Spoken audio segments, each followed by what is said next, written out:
সুপর্ণা। তোমাদের ক্লাস 12-এর আজকে আমি দ্য ডট এডুকেয়ার প্ল্যাটফর্মে নিউট্রিশন পড়াবো ফার্স্ট চ্যাপ্টার। তোমরা দ্য ডট এডুকেয়ারটা ফলো করো। 11টাও স্টার্ট হয়েছে, 11-এর ফার্স্ট থেকে স্টার্ট করা হয়েছে। ইভেন শুধু নিউট্রিশন না, সব সাবজেক্টই স্টার্ট হয়েছে। তো তোমরা ফলো করো, চ্যানেলটাকে সাবস্ক্রাইব করো, শেয়ার করো। আর ক্লাস 12-এ যারা উঠেছো তাদের তো মানে পড়তেই হবে, এইচএসের জন্য ভালো করে পড়তে হবে। 11-এর জিনিসগুলো যেগুলো পড়েছো সেগুলো আরও ডিটেলে তোমাদেরকে আরও ডিটেলে পড়তে হবে। অ্যান্ড আরও মানে সাবজেক্টটার মানে তুমি ধরো কার্বোহাইড্রেট পড়েছো, তো তোমাকে এখানে কার্বোহাইড্রেটের ডাইজেশন, অ্যাবজর্পশন এগুলো পড়তে হবে। তো ফার্স্ট চ্যাপ্টারটা তোমাদের আছে পৌষ্টিকতন্ত্র। তো সেটা আজকে স্টার্ট করছি। ভিডিওটা দেখো, ফলো করো আর সাবস্ক্রাইব করো, কেমন? আচ্ছা, ফার্স্ট তোমাদের আছে পৌষ্টিকতন্ত্র।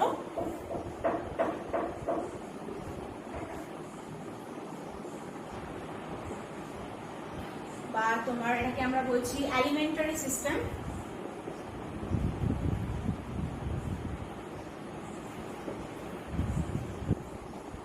অথবা এটাকে আমরা বলি জিআই সিস্টেমও বলে থাকি, বা গ্যাস্ট্রো ইন্টেস্টিনাল সিস্টেম। ইংলিশ টার্মগুলো জেনে রেখো, সুবিধা হবে নিজেদেরই। তো পৌষ্টিকতন্ত্র বলতে আমরা কি বুঝি? আমরা যে খাদ্যটা খাচ্ছি সেটা যে আমাদের শরীর কাজে লাগাচ্ছে। ডিরেক্ট তো খাদ্যটা খেলাম আর আমি আমার পুষ্টি পেয়ে গেলাম, সেটা তো না। খাদ্যটা আমার শরীর কিভাবে কাজে লাগাচ্ছে সেটা বিভিন্ন পদ্ধতি বা বিভিন্ন অর্গানের মাধ্যমে কিভাবে আমার শরীর সেটাকে কাজে লাগাচ্ছে, সেটাই হলো পৌষ্টিকতন্ত্র। এই পৌষ্টিকতন্ত্র পুরো ব্যাপারটাকে আমরা দুটো ভাগে ভাগ করতে পারি। একটা হলো তোমার গিয়ে নালী, পৌষ্টিক নালী, যেটাকে আমরা বলছি অ্যালিমেন্টারি ক্যানেল।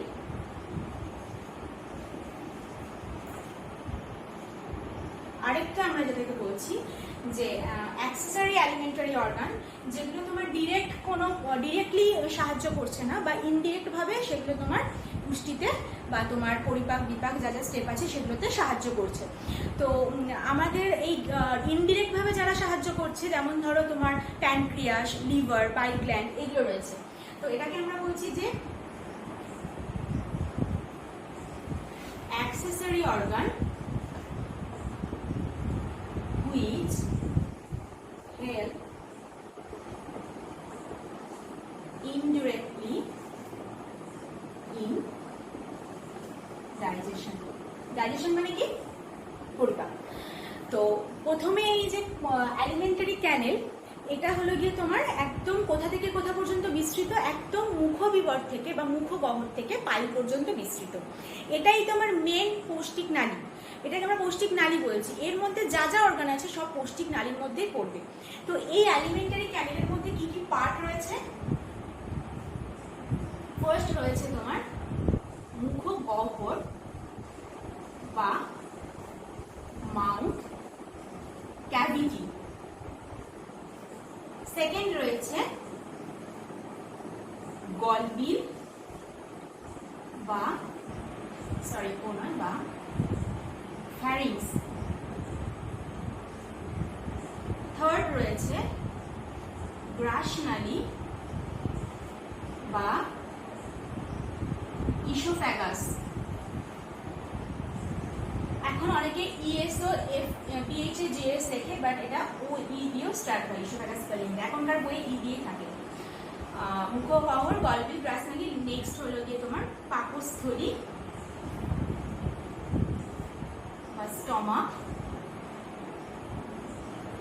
নেক্সট ক্ষুদ্রান্ত বা স্মল ইন্টেস্টিন। এখানে আসছেন। নেক্সট হলো বৃহদন্ত বা লার্জ ইন্টেস্টিন। অ্যান্ড লাস্ট হলো পাইল বা অ্যানাস। ঠিক আছে, তাহলে কটা অংশ পড়ছি অ্যালিমেন্টারি ক্যানেলের? টোটাল যে এগুলোই কিন্তু প্রাইমারি অর্গান, মানে এটাই তোমার ডিরেক্টলি সাহায্য করছে। একদম যে আমরা খাবার খাচ্ছি সেই খাবার থেকে যতটা পুষ্টি, যতটা শোষণ, পরিপাক শোষণের মাধ্যমে শরীরে যাচ্ছে, তারপর যেটা তোমার পায়ু হয়ে মল হয়ে বেরিয়ে যাচ্ছে, এই যে টোটাল সিস্টেমে এগুলো হলো একদম প্রাইমারি অর্গান। তাছাড়াও যে অ্যাক্সেসরি অর্গানগুলো আছে সেগুলো যেমন ধরো প্যানক্রিয়াস বা তোমার অগ্নাশয়, নেক্সট হলো কি তোমার লিভার, নেক্সট হলো তোমার বাইল গ্ল্যান্ড, এগুলো রয়েছে। আচ্ছা, এই ক্লাসটা মানে অনেক টার্ম আছে, অনেক নাম আছে, তোমরা ভালো করে দেখো, পজ করে করে ভিডিওটা, তোমরা যেগুলো টার্মগুলো মনে হচ্ছে নোট করে নাও, কিন্তু এগুলো খুব জটিল, মানে খুব মনে রাখতে হয়, বুঝতে তো, এটা একটু ভালো করে দেখো।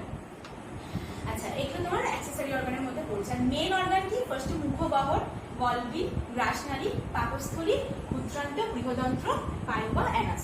এগুলো আমরা এবার ইলাবরেটলি, আচ্ছা আমি ছবিটা না আঁকলে তোমরা বুঝতে পারবে না, ছবিটা আঁকতে হবে, চালু করে আঁকছি, ঠিক আছে? অত ভালো আমি পারি না।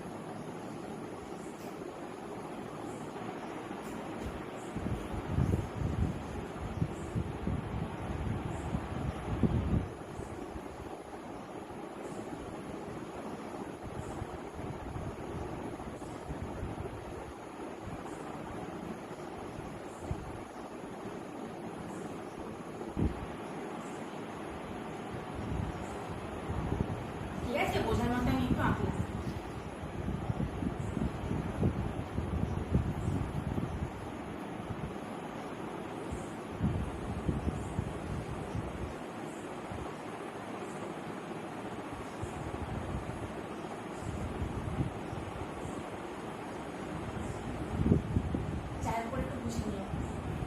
আচ্ছা, এই যে অংশটা, এটা বুঝতে পারছো যে মুখগহ্বর, একদম মুখগহ্বরে যে এখান থেকে শুরু হচ্ছে, মানে মুখগহ্বরের কি কি পার্ট, ফার্স্টে মুখগহ্বর থেকে শুরু করি, মাউথ ক্যাভিটি। মুখগহ্বরের মধ্যে আমরা কি কি নিয়ে গঠিত? জিভ, দাঁত আর মানে ঠোঁটের এই অংশ, মানে যে অংশটা আমরা খাবারটা ফার্স্ট গ্রহণ করছি। এই মুখগহ্বরে কি আছে, মানে এটা কিভাবে খাদ্যের পরিপাকে বা পৌষ্টিকতন্ত্রে সাহায্য, মানে পুষ্টিতে সাহায্য করছে। প্রথমে আমাদের যে খাদ্যের স্টেপগুলো রয়েছে, পরিপাক, তারপর তোমার ফার্স্টে খাদ্য গ্রহণ, তারপর পরিপাক, তারপর শোষণ, তারপর বহিষ্করণ। তা ফার্স্টে আমরা আসবো মুখগহ্বর কিভাবে সাহায্য করছে।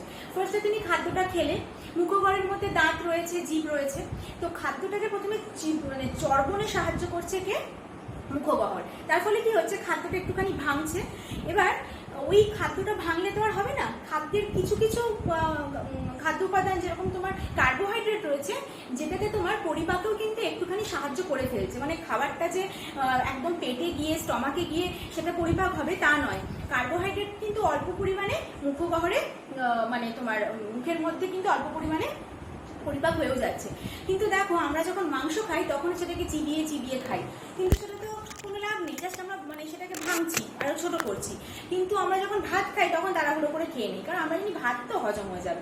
কিন্তু ভাত খাই মুখগহ্বরে, কারণ ভাত কার্বোহাইড্রেট জাতীয়, আর মুখগহ্বরের মধ্যে যে এনজাইমগুলো আছে সেগুলো তোমার কার্বোহাইড্রেট পরিপাকে সাহায্য করছে। তার ফলে কি হচ্ছে? ভাত আমরা যখন খাচ্ছি তখন আমাদের সেটা বেশি করে চিবিয়ে খাওয়া উচিত, যাতে আমাদের পরিপাকের অনেকটাই অংশ মুখগহ্বরে হয়ে যায়। তো এই অংশটাকে আমরা বলছি মুখগহ্বর, যেটা আমরা খাদ্য গ্রহণ করছি, ওই অংশটাকে বলছি মুখগহ্বর। ওর মধ্যে তাহলে কি কি রয়েছে না, দাঁত, জিভ আর ঠোঁট নিয়ে আমরা গঠিত। তাহলে মুখগহ্বরের মধ্যে যখন খাদ্যটা যাচ্ছে তখন সেটা উৎসেচকের মাধ্যমে কিছুটা পরিপাক হয়ে যাচ্ছে, কিন্তু সেটা কার্বোহাইড্রেট জাতীয় খাদ্য। এই মুখগহ্বরে আর কি রয়েছে না, কয়েকটা গ্রন্থি রয়েছে, লালা গ্রন্থি।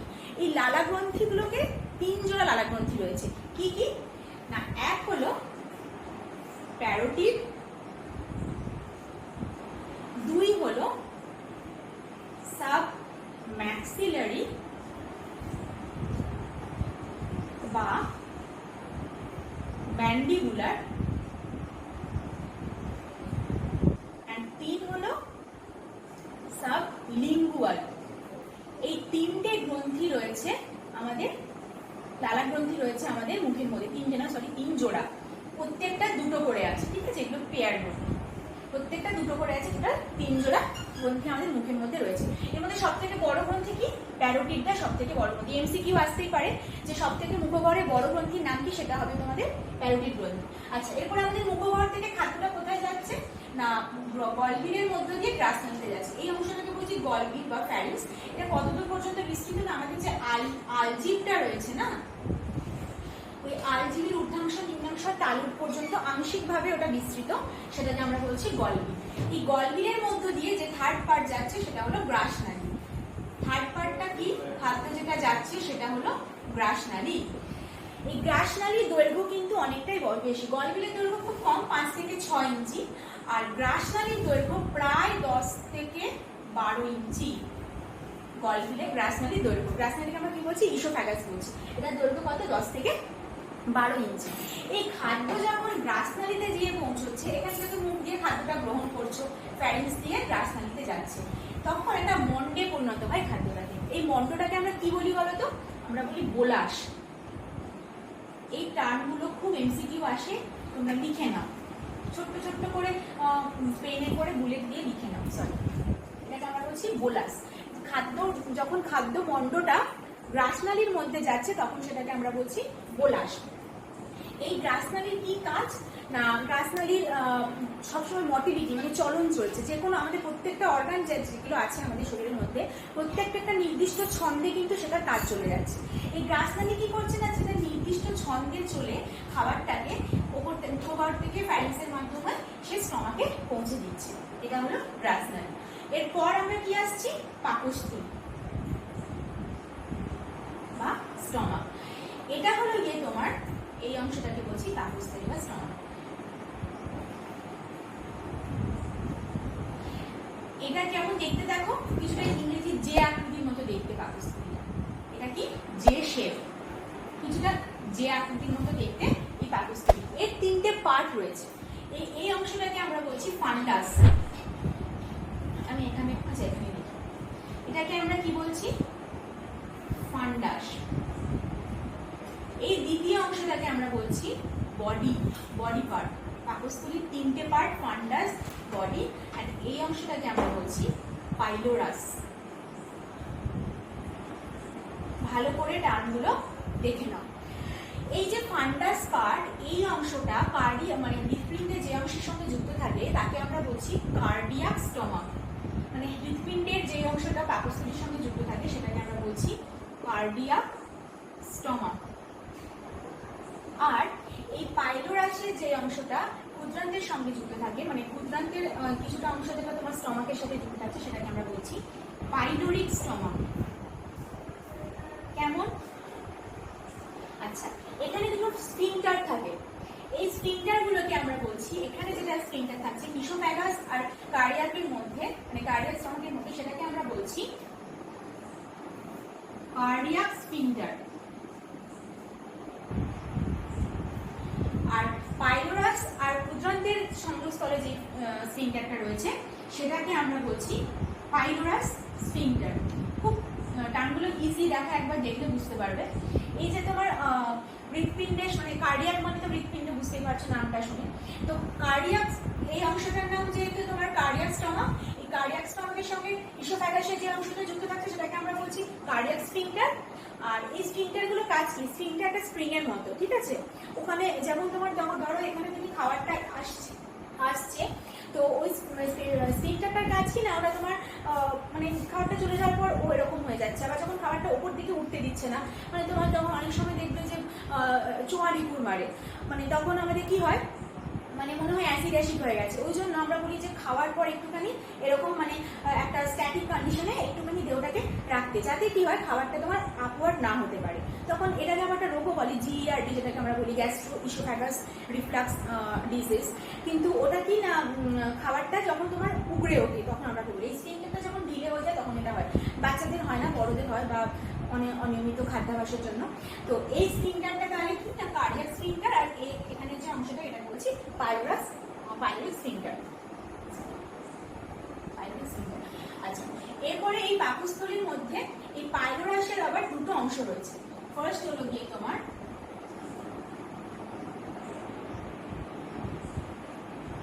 পাইলোরিক অ্যান্ট্রাম, আর সেকেন্ড হলো গিয়ে পাইলোরিক ক্যানাল। কেমন? এই পাইলোরাসের দুটো অংশ রয়েছে। এই পাকস্থলীর মধ্যে প্রোটিন জাতীয় খাদ্যের পরিপাক হয়। এটা শুধু আমরা বহির্গঠন করলাম, পাকস্থলীর বহির্গঠন। এটা কি না, পাকস্থলী যে শেপ, যে আকারের, ইংরেজি যে আকৃতির মতো দেখতে। এর 3টে অংশ, ফান্ডাস, এই অংশটা বডি, এই অংশটা পাইলোরাস। এর মধ্যে দুটো স্ফিংটার রয়েছে। একদম ওপরে যেটা ইসোফ্যাগাসের সঙ্গে পাকস্থলীর কার্ডিয়াক পার্টের যে অংশটা যুক্ত রয়েছে সেটাকে আমরা বলছি কার্ডিয়াক স্ফিংটার।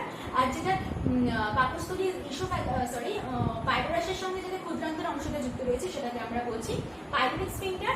আর যে দুটো পার্ট রয়েছে কার্ডিয়াক স্টমাক, যেটা তোমার স্টমাকের সাথে কার্ডিয়াকের সাথে স্টমাক যুক্ত রয়েছে, আর এটা যেটাকে বলছি পাইলোরিকের সঙ্গে ক্ষুদ্রান্তের যে অংশটা যুক্ত রয়েছে সেটাকে আমরা বলছি পাইলোরিক স্টমাক। কেমন? এরপরে আমরা পড়বো পাকস্থলীর অন্তর্গঠন।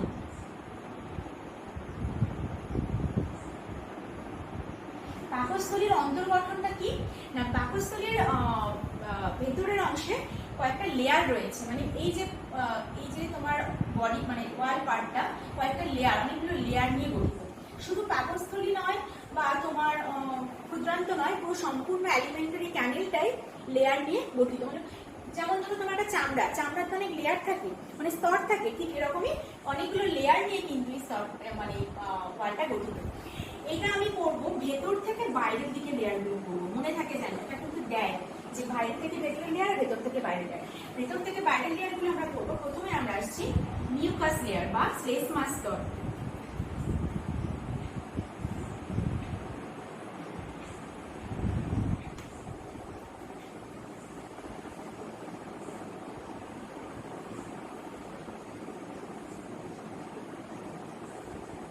এটাকে বলছি মিউকাস লেয়ার। নেক্সট আসছে সাবমিউকোসা বা অধোশ্লেষ্মা স্তর। থার্ড আসছে মাস্কুলার কোট বা পেশি স্তর। এন্ড ফোর্থ আসছে সেরোসা লেয়ার বা সেরা স্তর। কেমন? তাহলে অন্তর্গঠনে চারটা রয়েছে, mucous, submucosa, muscular coat and serosa. এই যে লেয়ার গুলো বলছি, এই যে পার্টটা এই যে বাইরের দিকে যে মানে বাইরের দিকে যে দেওয়াল বলতে পারো, ওয়াল বলতে পারো, এটা চারটে লেয়ার নিয়ে তৈরি। আমি এটা মুছছি। প্রথমে আসবো মিউকাস লেয়ার। এই মিউকাস লেয়ারের আবার অনেকগুলো স্তর রয়েছে। তাহলে মিউকাসটা কি? সবার ভেতরের লেয়ারটা মিউকাস লেয়ার। ধরো এটা পাকস্থলীর ওয়াল, কেমন?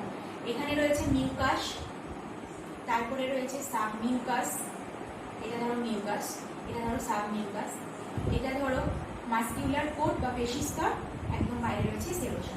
বুঝতে পারলে?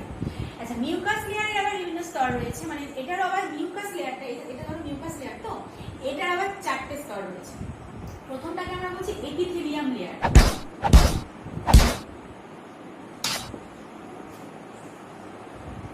তারপরটাকে আমরা বলছি ল্যামিনা প্রপিয়া। তারপরটাকে আমরা বলছি মাস্কুলারিস মিউকোসা। খুব গন্ডগোল হয়ে যায় এগুলো, কোনটা মিউকাস কোনটা সাবমিউকাস সব গুলিয়ে যাবে। এন্ড লাস্টটাকে আমরা বলছি, কিছু গ্ল্যান্ড থাকে, সেটাকে আমরা বলছি stomach gland, gland of stomach. আচ্ছা, তাহলে এইটা কার পার্ট? এই যে চারটে পার্ট বললাম, এটা কার পার্ট? এটা মিউকাসের পার্ট। এগুলো কোনো সাব পার্ট নেই, এগুলো কিন্তু পার্ট আছে, সাব পার্ট আছে।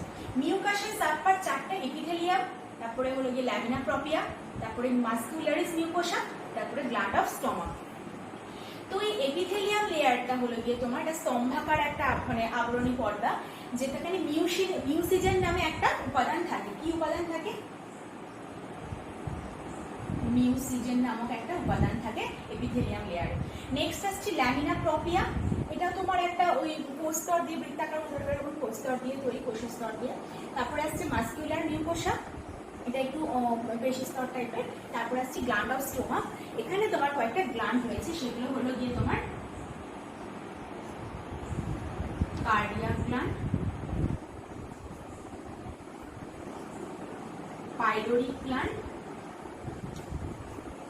আর কি রয়েছে গ্যাস্ট্রিক গ্ল্যান্ড। কেমন? এই গ্যাস্ট্রিক গ্ল্যান্ড থেকে গ্যাস্ট্রিক গ্ল্যান্ডে বিভিন্ন সেল রয়েছে। এই সেলগুলো অনেকগুলো কিছু কিছু হরমোন বা কিছু কিছু এনজাইম নিঃসরণ করে। এই গ্যাস্ট্রিক গ্ল্যান্ডটা থেকে গ্যাস্ট্রিক গ্ল্যান্ডে কি কি সেল রয়েছে না, পেপটিক সেল, আর কি রয়েছে অক্সিনটিক সেল বা প্যারাইটাল সেল, আর কি রয়েছে আর্জেন্টা ফিন সেল। আমি এগুলো ইংলিশে দিচ্ছি কারণ তোমাদের ইংলিশে টার্মগুলো এমনিও বইয়েও দেওয়া আছে, আর এগুলো তোমাদের ইংলিশেই লাগবে, এটাকে তোমাদের বাংলায় লিখতে পারো। আর্জেন্টা ফিন সেল। পেপটিক সেল থেকে কি নিঃসরণ হয়? পেপসিন। পেপসিন কি একটা এনজাইম। অক্সিনটিক সেল বা প্যারাটাল সেল থেকে HCl উৎপন্ন হয়, যেটা স্টমাকের মেন। এই HClটা কি না অ্যাসিড ইন নেচার, এটা খুব অ্যাসিডিক হয়। এর pH কত? 2.0, মানে এতটাই অ্যাসিড, মানে ভাবতে পারছো যেখানে 60 বেসলাইন সেখানে HCl এর pH 2.0, মানে কতটা অ্যাসিডিক। আর আর্জেন্টা ফিল্টার সেল থেকে কি কি নির্গত হয়? গ্যাস্ট্রিন। গ্যাস্ট্রিন একটা কি হরমোন। আর কি? সেরোটোনিন। খুব জটিল এই পার্টটা, খুব জটিল। আমি আরেকবার পুরোটা তোমাদের বলছি, ঠিক আছে? প্রথমে আমরা স্টমাকের এই লেয়ারগুলো করব। ফার্স্টে বহির্গঠনটা তো বললাম যে ওটা অতটা গোলাবে না, যেটা অন্তর্গঠন। অন্তর্গঠনের মধ্যে এবার বিভিন্ন স্তর রয়েছে, ভেতর থেকে বাইরে থেকে বলছি। ফার্স্ট হলো মিউকাস, তারপর সাবমিউকোসা, তারপর মাস্কিউলার কোট, তারপরে হলো সেরোসা। এই মিউকাসের আবার 4টে স্তর রয়েছে, যেখানে তোমার রয়েছে ফার্স্ট এপিথেলিয়াম, তারপর রয়েছে ল্যামিনা প্রপিয়া, তারপর রয়েছে মাস্কিউলারিস মিউকোসা, তারপরে গ্ল্যান্ড অফ স্টোমাক। এই এপিথেলিয়াম লেয়ারটা একদম ভেতরে, এর মধ্যে মিউসিজেন থাকে। মাস্কুলার মিউকোসা বা গ্ল্যান্ড অফ বা ল্যামিনা প্রপিয়ার তো প্রসেস থাকে, বাট এর কোনো রকম নাম নেই বা মনে রাখা সেরকম কিছু নেই। আর স্টমাকের মধ্যে যে গ্ল্যান্ডগুলো থাকে সেগুলো হলো কার্ডিয়াক গ্ল্যান্ড, পাইলোরিক গ্ল্যান্ড আর গ্যাস্ট্রিক গ্ল্যান্ড। এই গ্যাস্ট্রিক গ্ল্যান্ড থেকে আবার বিভিন্ন সেল আছে গ্যাস্ট্রিক গ্ল্যান্ডের মধ্যে, পেপটিক সেল, অক্সিনটিক সেল, আর্জেন্টা ফিন সেল। খুব আসে পরীক্ষায় যে HCl কোন সেল থেকে নির্গত হয়। HCl কোথা থেকে না? অক্সিনটিক সেল অফ স্টমাক। স্টমাকে যে অক্সিনটিক সেল থাকে সেখান থেকে HCl নির্গত হয়। আর আর্জেন্টা ফিন কোষ থেকে গ্যাস্ট্রিক বা সেরোটোনিন, আর পেপটিক সেল থেকে পেপসিন নির্গত। এটা একটা সামারি, ঠিক আছে? তোমরা ভিডিওটা আরেকবার দেখবে, পজ করে করে দেখবে, বাট এগুলো নোট করে করে রাখবে, কারণ এগুলো MCQ প্রচুর আসে। আচ্ছা, স্টমাক হলো। নেক্সট আসছি স্মল ইন্টেস্টিন। তাহলে কি কি পড়লাম আমরা? প্রথমে পড়লাম মুখগহ্বর, তারপরে পড়লাম গলবিল, তারপরে পড়লাম গ্রাসনালী, তারপরে পড়লাম স্টমাক। আচ্ছা, স্টমাকের কাজ কি? প্রথমে কি না পরিপাকে সাহায্য করে। মেইনলি স্টমাকে প্রোটিন জাতীয় খাদ্যের পরিপাক হয়, কার্বোহাইড্রেটও হয়, বাট প্রোটিনটা বেশি হয়। স্টমাকের মেইন কাজ প্রোটিন জাতীয় খাদ্যের পরিপাক করা। সেকেন্ড কি, এর মধ্যে যে HCl থাকে, এটা খাদ্যের মধ্যে বিভিন্ন জীবাণুগুলোর এগেনস্টে কাজ করে,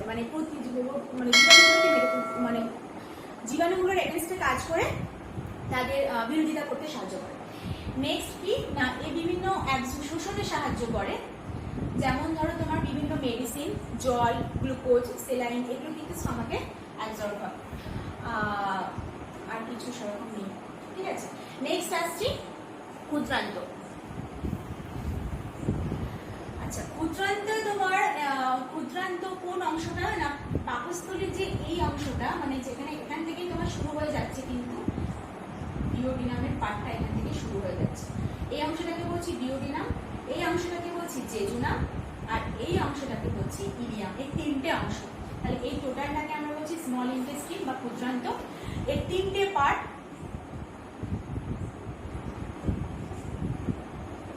ফার্স্ট আসছি ডিওডিনাম,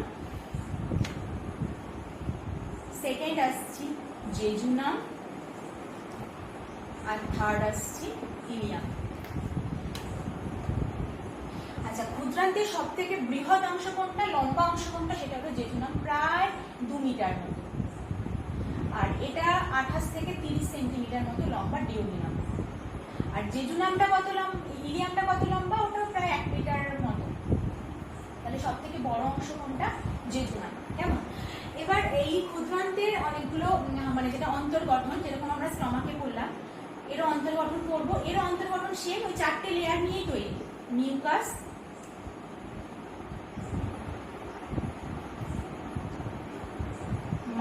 সাবমিউকাস, মাস্কিউলার, ওখানে আমরা পড়েছিলাম কোট, এখানে পড়বো মাস্কিউলার এক্সটার্না, এন্ড ফোর্থ পড়বো সেরোসা। এই মিউকাস লেয়ারে সেম ভাবে চারটে অংশ ওখানে পড়েছিলাম। এপিথেলিয়াম, মানে এটা এখানে যেমন স্টমাকের গায়ে আমরা করলাম ওয়ালটা, ঠিক এটা দেখো ক্ষুদ্রান্তের, এটা তো একটা নালী, এই নালীর চারটে ওয়াল করছি আমরা, বুঝতে পারছো তো? এই চারটে ওয়াল করছি, এই নালীটার চারটে ওয়াল, মানে এটা ধরো একটা, এইটা ধরো এইটারই, মানে এটারই অন্তর্গঠন করছি, এই যে বাইরে লেয়ার, ভেতর থেকে বাইরে। এপিথেলিয়াম, তারপর একটা ল্যামিনা প্রপিয়া, তারপর একটা আসছে মাস্কিউলারিস মিউকোসা।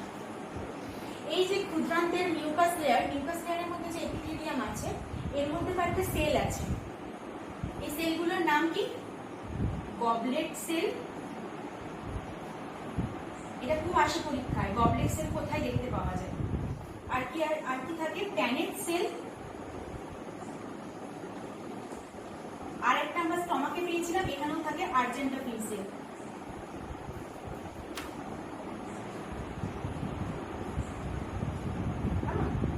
এটা হলো কি এপিথেলিয়াম।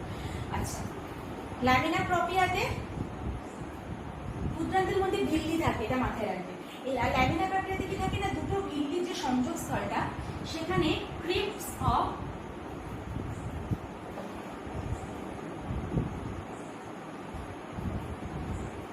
লাইবারকুন নামে একটা আঙুলের মতো অংশ থাকে।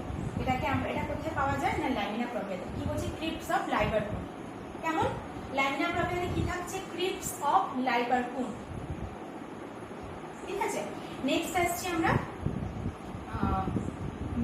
সাবমিউকাস হলো মাস্কুলার মিউকোসা। মাস্কুলার মিউকোসা বিভিন্ন ধরনের তোমার অনুদৈর্ঘ্য বৃত্তাকার পেশি নিয়ে এটা তৈরি। তারপরে আসছি সাবমিউকাস, মানে মিউকাসের এই তিনটে পার্ট করলাম, এপিথেলিয়াম, তারপর ল্যামিনা প্রপিয়া, তারপর মাস্কুলার মিউকোসা। এপিথেলিয়ামের মধ্যে কি কি সেল থাকছে? গবলেট সেল, প্যানেট সেল আর আর্জেন্টাফিন সেল। ল্যামিনা প্রপিয়ার মধ্যে থাকছে ক্রিপ্টস অফ লাইবারকুন। আর মাস্কুলার মিউকোসা হলো কি তোমার অনুদৈর্ঘ্য এবং বৃত্তাকার পেশি নিয়ে তৈরি। বুঝতে পারবে এগুলো? দেখো, এপিথেলিয়ামের মধ্যে এই সেলগুলো রয়েছে, আমি এপিথেলিয়াম থেকে টেনেছি। আচ্ছা, ল্যামিনা প্রপিয়ার মধ্যে রয়েছে, তাই এখান থেকে টেনেছি। আর মাস্কুলার মিউকোসা থেকে, মাস্কুলার মিউকোসার মধ্যে অনুদৈর্ঘ্য বৃত্তাকার পেশি রয়েছে, তাই আমি এখান থেকে টেনেছি। ঠিক আছে। আচ্ছা, এবার সাবমিউকাস লেয়ারের মধ্যে পাওয়া যায় ব্রুনার্স গ্ল্যান্ড। এটাও আসে পরীক্ষায়, এখানে তিনটে ইম্পর্টেন্ট আসে। গবলেট সেলটা খুব আসে, ব্রুনার্স গ্ল্যান্ডটা আসে। আরেকটা জিনিস আসে শর্ট কোয়েশ্চেন, যে পেয়ার্স প্যাচ কোথায় দেখা যায়? পেয়ার্স প্যাচ কোথায় দেখা যায়? এটার উত্তর কি হবে? ইলিয়াম। এই তিনটে কোয়েশ্চেন খুব আসে, শর্ট কোয়েশ্চেন, ক্ষুদ্রান্ত থেকে। ঠিক আছে, এটা গেল ক্ষুদ্রান্ত। এবারে করবো আমরা কি না ক্ষুদ্রান্তের কাজ। আচ্ছা, আমি ক্ষুদ্রান্ত আরেকবার বলে দিই। এর অন্তর্গঠন ক্ষুদ্রান্তের তোমার মেইনলি তিনটে অংশ, ডিওডিনাম, জেজুনাম আর ইলিয়াম। ফার্স্ট ডিওডিনাম, এই অংশটাকে বলছি ডিওডিনাম।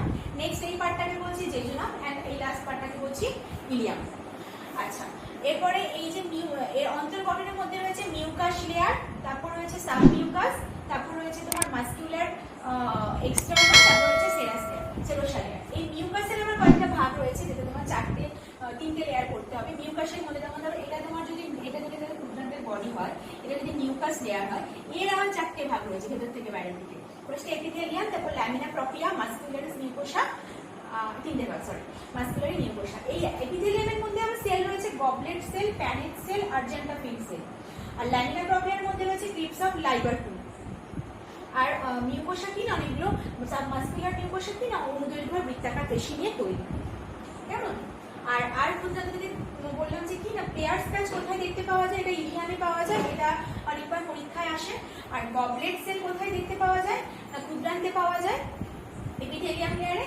আর ব্রুনার্স গ্ল্যান্ড কোথায় পাওয়া যায়? সাবমিউকাস লেয়ারে, সাবমিউকোসা লেয়ারে। কেমন? আচ্ছা, এতটাই থাক, কারণ এগুলো অনেক জটিল জিনিস, তোমাদের অনেকবার করে পড়তে হবে, এগুলো মনে রাখতে হবে, বুঝলে তো? মানে একবার করলে হবে না, ভিডিওটা বারবার করে দেখে নোট করে লেখো। আর ভিডিওটা সাবস্ক্রাইব করো, শেয়ার করো, লাইক করো। পরের দিন আমি আবার এখান থেকে স্টার্ট করবো। কেমন?